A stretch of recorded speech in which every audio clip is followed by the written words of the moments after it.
Overt, loud and clear. Your favorite beats always near. Tune in, tune out. Let the vibe begin. Overt Radio, spinning hits to win. Okay, Lagos, welcome back. This is Overt Radio. We are broadcasting to you live from the city of Lagos, the center of excellence. Lagos is a city that never sleeps. In case if you are just joining us, this is Overt Radio. You can reach us on Instagram at Overt News, Facebook Overt News, X Overt News NG, TikTok Overt News TV, and YouTube Overt Radio. This is the breakfast show, and we are in the last lap of our breakfast show segment, the Business Matters.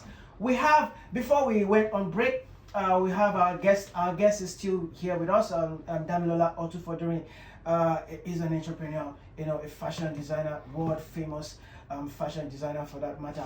All right, before we went on break, he was just telling us how he started his fashion designing, saying that he got the platform that he is right now, due to contact from his parents and his friends as well. So, all right, Mr. Damilola, you must remember that he's a graduate from the University of Lagos Unilag from 2009 to 2013. He also attended Federal Government College Odubolu from between 2004 and 2009.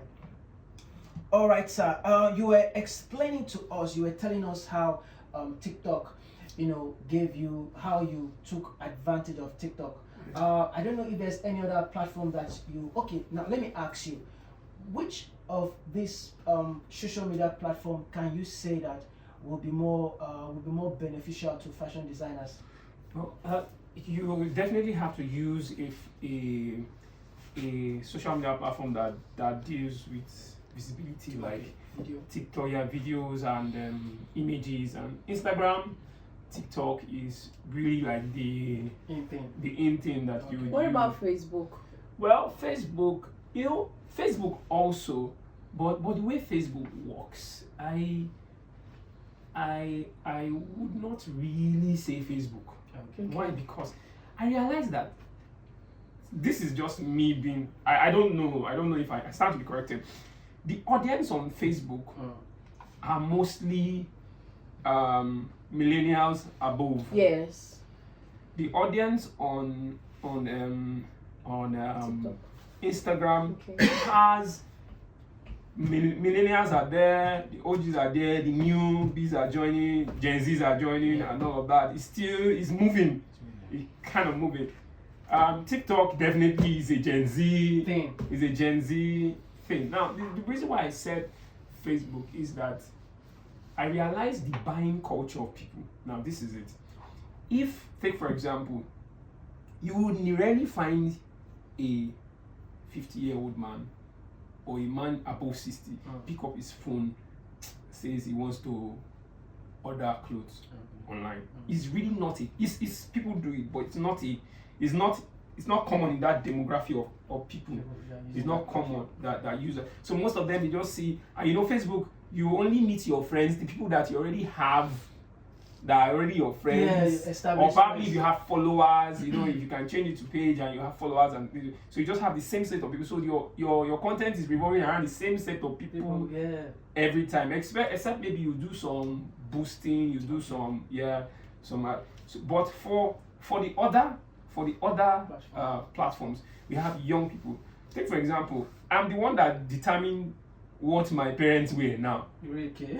So I'm the one that, take for example, so if my dad had a tailor some years ago, now he's not really concerned about we are the ones that his children will be the one that will be like, unless daddy is having a party, let's so is this new demographic of people that's why even as a business owner, you have to always be chasing the upcoming day. So if you have been working with somebody's dad before, you have to start targeting working with his children. Working with his children, because after some time, the children will be the one that will be making that decision. And not him.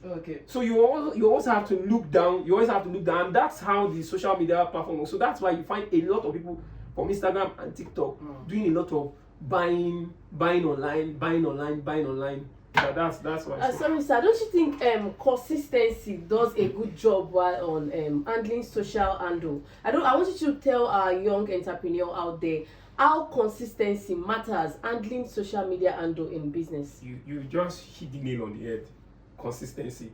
Trust me. You know the thing is that if you one thing that many people have is that they lack that drive to be consistent. So probably you post something, you're not seeing traction, you're not seeing traffic, you probably just lose interest and you just go on. One of the things is that if you are consistent over the years, people will have it somewhere at the back of their mind that this guy. So when they are thinking of actually looking, you are the first person that will always come to their mind. You are the first person that will come to their mind. And one thing about consistency is that some things that you post today, probably nobody sees it. No, you just get few likes. You just get 2 likes, 3 likes. Shares. Or no shares at all. Or no shares at all. Perhaps somebody has seen it. You know, yesterday I just woke up. Someone placed an order for a particular suit and sent me a video that I remember the day I posted that video. I was even in public transport. I was coming towards Yabaye. So I just did that video reluctantly and I posted it. The video didn't even get more to like. And because of that video, somebody made a very big order because of that video. The person downloaded the video and sent it to me. Took my number and then sent it to me and said this thing. But if I had said this thing are not getting much traction, yeah. But I post on all social media platforms. Okay. I do on all social media platforms. All right, sir. Thank you very much. You are a businessman. Yeah. You are into business.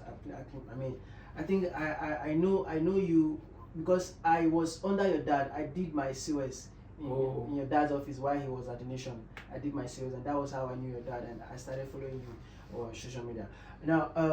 Now that you are a businessman, I'm sure there must be some challenges that business owners in this country face. Oh yes. Can you give us 1, 3, 2, or even 5 tips that you've encountered? Well, it's a no-brainer. Our biggest problem as entrepreneurs is power. Electricity is power. It's a no-brainer. Every entrepreneur, every business, even with the introduction of solar panels and this new renewable energy, there's still a limit to some of the things it can do. Yeah. There's still a limit to some of the kind of things we use might not be able to power those things. Although yes, they are now bringing more advanced technologies that can actually power, but they are not what the average person will be able to afford to be for business. So that power is a challenge. Mentoring is also a challenge. There's no structure. There's no proper structure. You have to actually go the extra mile. Well, that's what the spirit of entrepreneurship does. That if you have chosen that path, you actually have to look for people who are already doing what you want to do, and you find them yourself. So you have to go pursue. There might not be any structured mentoring platforms. I know people are trying to put up 1 or 2. I'm a part of some. People have put me up on some platforms where you can mentor people directly that are in line with your profession. But that is really not, so people just do things with common sense. We just do things, and that's why we get common results. We just have everybody. Once you just go to you just learn, you just buy a machine, you just start sewing, you just post a clothes, you just feel that's how we there's no proper knowledge, or there's no proper knowledge for business. Even people that I know that went to do this, is no shade to those that have gotten their MBA. I know some of my friends that after we graduated from Milan went back to do their MBA, and there's nothing MBA about them. There's nothing MBA about them. So sometimes even the education that people are getting, even the education, I was shocked to my bones. I met a friend who works in one of these government schools, and I saw the lesson notes, and they were using hands to write the lesson notes, like they were literally using biro and paper. So that was the lesson. So I said, can't they type this lesson notes? Can't they use document it? Can't they document it? We will have to write. He said, that's the standard. That's how it works. So there's no new innovation. Okay. There's no need. And also another major challenge is availability to modern technology. Take for example, there are a lot of new equipments that are coming that are easing work. Okay. But these things are not. It's when probably it has been maybe in the West for maybe a couple of years. Yeah. Then we are now introduced to it. Like take for example, if you notice a trend now, the people that do embroidery on agbada. Okay. Before, when you want to do embroidery on agbada, you have to go to some of these people. They will sit down in machines. They will be doing the embroidery. They will draw. They will be doing the embroidery. Now monogram machines now do those jobs and makes it faster. Although monogram is actually very costly. To buy one monogram is about 7 million. So the tailor will not probably be able to afford that, except you made quite enough money and things like that. So those are some of the things that I've seen to be. Thank you so much. Thank you so much, Ralph. I want to ask, how do you deal with issues like high production costs, like unstable electricity, and competition? High demand. How do you meet up? Yes. But that's also part of the challenge. Like you said, electricity, high production cost. The thing there is that when there is no electricity, you have to improvise. Okay. So definitely it's going to affect the production cost at the end of the day. So probably production cost was supposed to be, you calculated it to be 30,000, and the cost of production maybe 30,000. Then maybe, yes, you've calculated that you have power at this particular point in time. Maybe something happens to transformer or something. Nigeria happens to you one way or the other. You cannot meet up. You go to the market, they tell you that they have increased the price. So it's like you even have to call the market and say, okay, what is the price today? And it shouldn't be like that. It's not like how will I put it, FX or when we are checking dollar to naira, we are checking that, what is the rate today? So you literally always have to ask your vendors, what's the price today? Some of them will tell you that this is the price today. By tomorrow, I cannot guarantee that this is the same price you are going to meet it. So these are the things that this unstable thing actually affects people's production. So people just have to find, and that's why you see people that make headway in Nigeria. It takes a lot, but you find out that it builds your resilience. You now begin to find ways to navigate and get results that you want, because the truth is that customer is not concerned about all this thing. The customer wants results, and you just have to give that result. You just have to find a way to give that result. Okay, thank you very much. Lagos, if you are just joining us, this is Overt Radio. This is the breakfast show on Overt Radio. We have in the studio Damilola Otufodunrin, an established businessman, a fashion designer, a world-class fashion designer for that matter. All right, I want to ask you something. What was finance your challenge when starting? Yes. Okay. So when I said that I had a now the idea was not that maybe they bought the equipment for me or they rented the place I used for me. Finance was what I started doing was, now this is it. It's also in that place of actually navigating. What I started doing was that I realized that I could at that point in time, I didn't even know how to make the clothes. I didn't know how to. For about 5 years running the business initially, I was not, so what I was doing was that I was playing the role of a middleman. I knew people that can make the clothes. I knew people that needed the clothes. So I positioned myself on social media as the person who is doing the clothes. So you don't need your business is not about where it's made, how it's made. You just need to get your own results. So I had people in different places. I had tailors in different locations. Wow.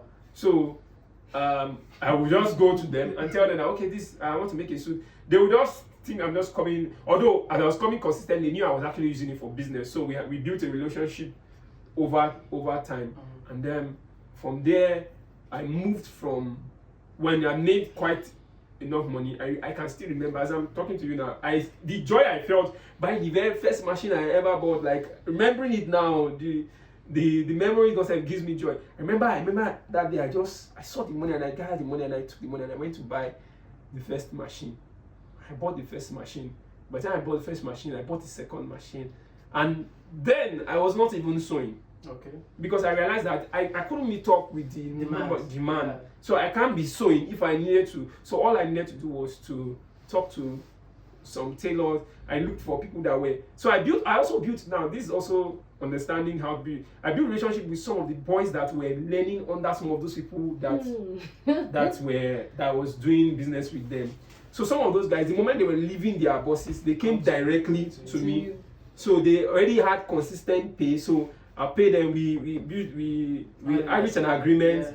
I paid them per job, and the business continued over time, and that's how it does. And that's how the finances were gathered, and because truth is that if you're actually waiting to, if you get a lump sum of money, trust me, you will not, you won't get the. If I take for example, someone who has never done anything about fashion, just say, oh, I'm interested in doing fashion. I want to start a fashion business, and I give the person 10 million.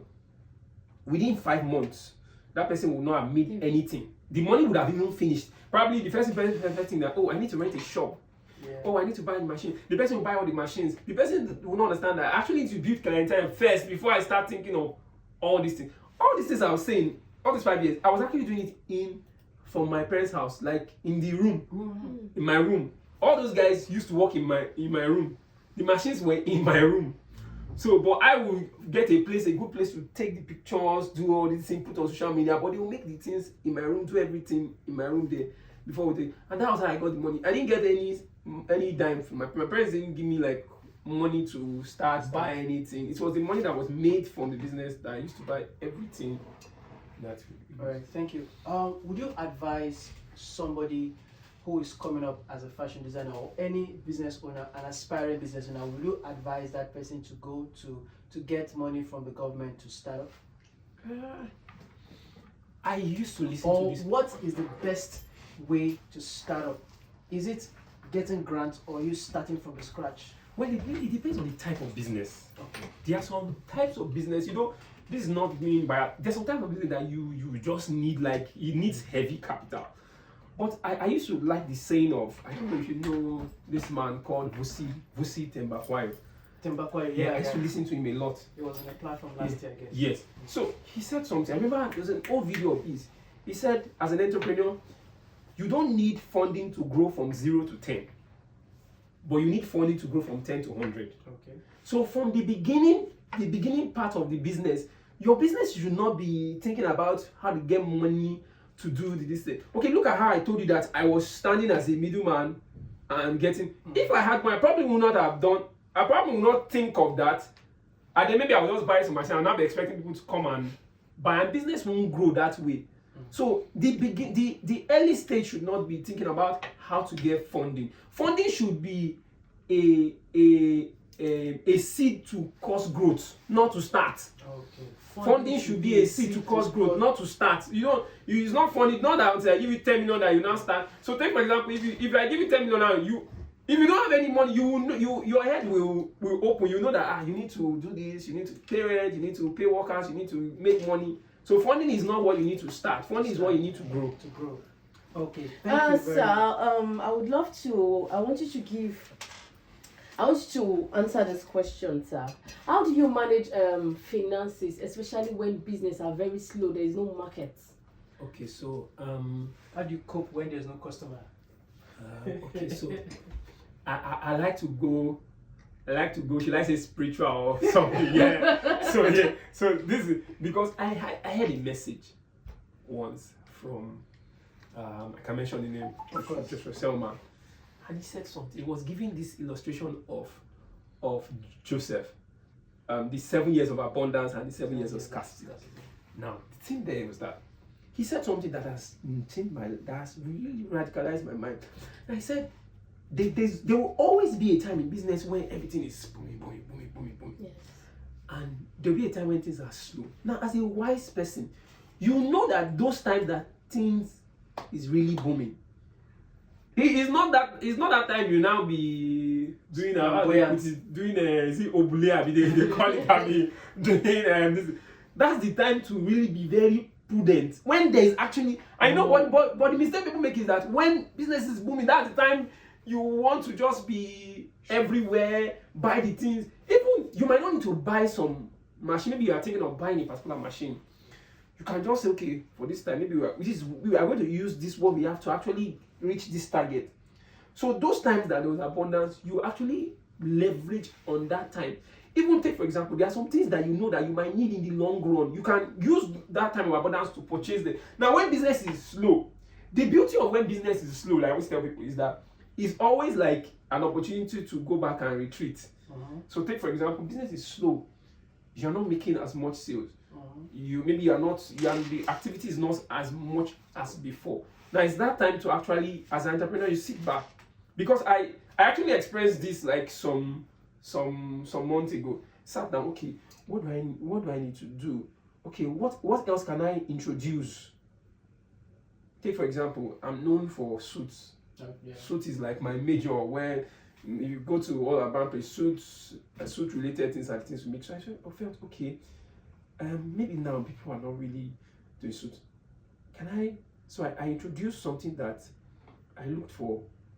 I started t-shirts. I just got one concept to do like an African t-shirt to sell for people in diaspora. And I found out that it blew up within that time. I also I said, okay, this knowledge I have over time, I can actually sell this knowledge. So what I started doing recording videos or tutorial videos on how suit is made, but people had to pay for it. And that was what made my TikTok to actually go viral.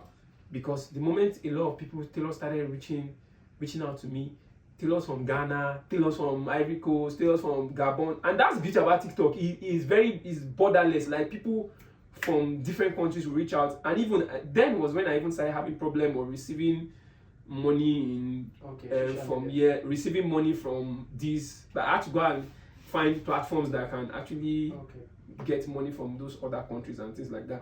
So, and it was actually those times because so anytime there's scarcity, is actually sometimes to sit back, to retreat, and look at how to what can we add to what we are already doing.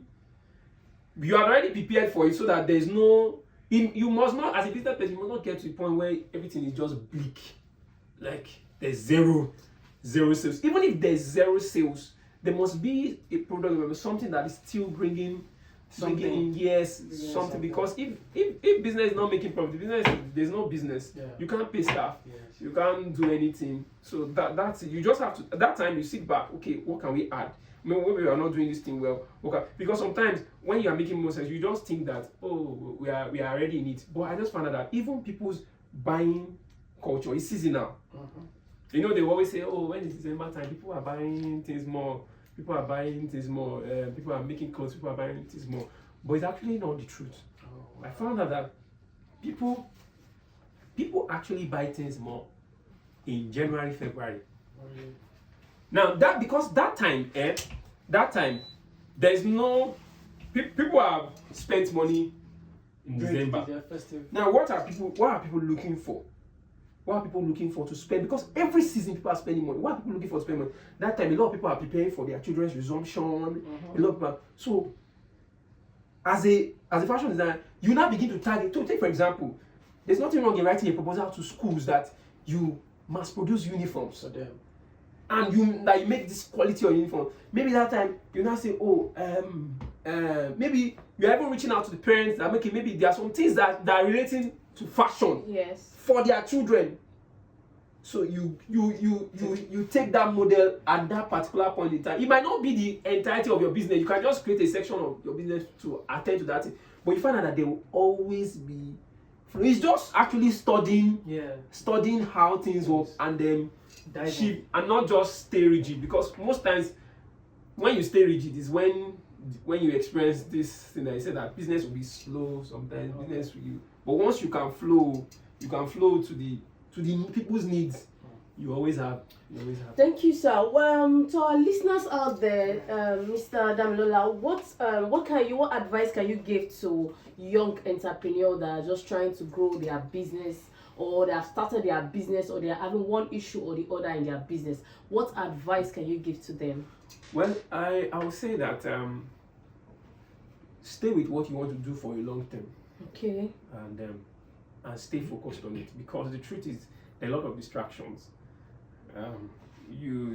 you might want to do, or maybe you feel what you need to do is teaching, and maybe you hear that your friends are closing big deals in real estate, so you just feel the next thing to do is real estate. And then the next month they say some people are selling cars, and then next thing you are posting cars. All these cars are available.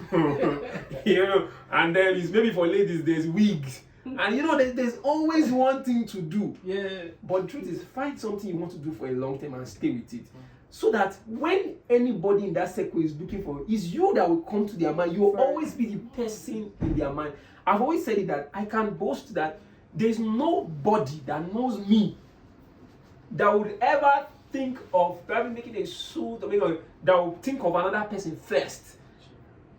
Because I put myself in your face every day through with all my social media power, with everything. I put myself in your face every day. So you know that even if you have chosen not to buy from me, I would have at least come to your mind. That awareness is there. So stay focused on one thing. I'm tired of just seeing people just, today you're selling land, tomorrow you're selling car, you can't do this. They should be able to read your story in 50 years, 60 years to come, This is what you did. and say, this is what you did. This is where you spent your life. This is where you grew in. This is the thing that you might not have all the money in the world, because that's another thing. That's another distraction for many people. You might not have all the money. You might not be able to live all the family, but at least we should be able to put your name on Google and say, Tope so. Yeah. And Google will say Tope so is a so. This, and it will bring everything about you. Yeah. You know, this is where many people are missing it. Let me just give an example. I have a friend who is trying to relocate. So she said, oh, she's finding it difficult. She wanted to get maybe to get media houses to do like an interview for her and things like that. And I said, you have not been considering, you're not putting yourself out. Nobody really knows what you are doing. So they will not just interview you for anything. So I gave her the example. I type my name. It brings everything related to fashion, everything to it. She told me, I don't have any urge of leaving the country. I've never really fancied traveling, relocating. Yeah, no, right from time. It's not in my own dictionary. Yeah. So she said, look and see. She said, you have everything that is required. That if you go with this thing, that they will give it to you free. She said, they'll give it to you free. But I said, and but me, I don't even have intention. So you that you have intention, you need to take it serious. So the thing is, I always tell people, in the next 20-30 years, you must be able to put your name on Google, and it must bring one particular thing that you are known for. One thing that you are known for. That's what will give you. That's what will give you fulfillment at the end of the day. That's my. Thank you, Mr. Damilola. It's been an inspiring I conversation. have a last question. Okay. Thank you very much. The current administration, Bola Ahmed Tinubu, is trying to ensure that Nigerians from abroad come here to establish their businesses. What would be what will you tell the government to do for Nigerian entrepreneurs? What is your advice? Okay. Well, it is to give us like an enabling ground to do business. You know, even all this news about all the tax and everything that is coming is already putting a lot of people in panic mode. People are thinking that what's going to be happening to my business and things like that. It's to actually give us like a proper enabling ground. Let's see that the government is ready to support people that are doing. I know there are a lot of SME funding programs and things like that to help, but we need more of things like that. Should I tell you that 70%, if you see people that are in fashion online and all, even including myself, 70% of our sales come from Nigerians in diaspora. 70%? Yes. 70% comes from Nigerians in diaspora. Because how many people can I put a suit for 200,000, 250,000? How many people in Nigeria can will afford a suit of that price? Maybe people that are maybe like somebody that maybe is trying to the times people spend, I can remember maybe they are doing wedding, they say, okay, no, they've been saving this money, they want to, but for something to be consistent, the majority of our sales are people, so we are producing and we are selling out. Yes, is helping diaspora remittance in Nigeria and things like that. But truth is to also enable the business, enable the environment, and also for the people themselves, because a lot is really happening. A lot of young people out there looking for what to do, confused, don't even know how to go. There should be some, I really don't know how to put it, but there should be some kind of should I say programs in saying that help. Take for example like what we are doing now. Yes. People, any young person that listens to this now will be like, oh, at least there's hope. I still listen to a podcast before coming here this morning. I listen to different podcasts like almost every day. This was the founder. I was listening to the founder of Chicken Republic. Someone was interviewing him yesterday. I listened to it, and from the things I heard, at the age of 16, he was already the head of McDonald's, one of the McDonald's brand in the UK. A 16-year-old will not head any eatery, even in Mama Put In Nigeria, yeah. But they have the know-how. The government needs to begin to recognize that young people can actually do things. They should take them serious, because they should take young people seriously. That's the thing. And the truth is, my last word is that we will not do it the way the old people have done it. That's just the truth. We will not do it the way the old people have done it. But the goal is that we will still achieve the same result. We will still achieve the same result once upon a time. To do radio like this, I can tell you have to go through a lot of this. There are people today that have built brands online and they have become a voice. That become a voice. I was watching an interview, this guy, I don't know if I can mention some names, Jay on air. Okay. And I saw how this guy started from doing skits, moved to doing podcast. You will see that progression. I saw the progression, and I saw that today in the media space, this guy has just become a voice, and he has not worked for any media brand. So He has just built himself. Even the late that guy that was killed in America, Charlie Kirk. Yes. Yeah. They don't work for any Podcast, media. They just started doing their this. Yes, social media again on the playing out, but we need to take the young people serious. The way it has been done before is not how it will be done. Oh, thank you very much. thank you so much. You really said a lot of things. Yeah, Lagos, that is what we bring to you. We bring to you loads and loads of information. Thank you very much, Damilola, for this time that you spent with us here on Overt Radio. Lagos, this is Overt Radio. His interview has ended the breakfast show for us. We can't say more than what he has said. Yes. He's an expert who will just make sure that we keep on playing this interview over and over and over again across our social media platforms, so that the young Nigerians out there can learn from Mr. Otufodunrin. Thank you very much, sir. God bless you. Yeah, thank you so much. Thank you. I hope we'll bring you back here anytime soon. No problem. Thank you very much, sir. All right, Lagos, we will be signing up from this note. I am Ken. I'm going to see you tomorrow. And I'm Ibukun Oshodipe. We'll be signing up tomorrow. Thank you. Stay tuned for other programs. Overt, loud and clear. Your favorite beats always near. Tune in, tune out.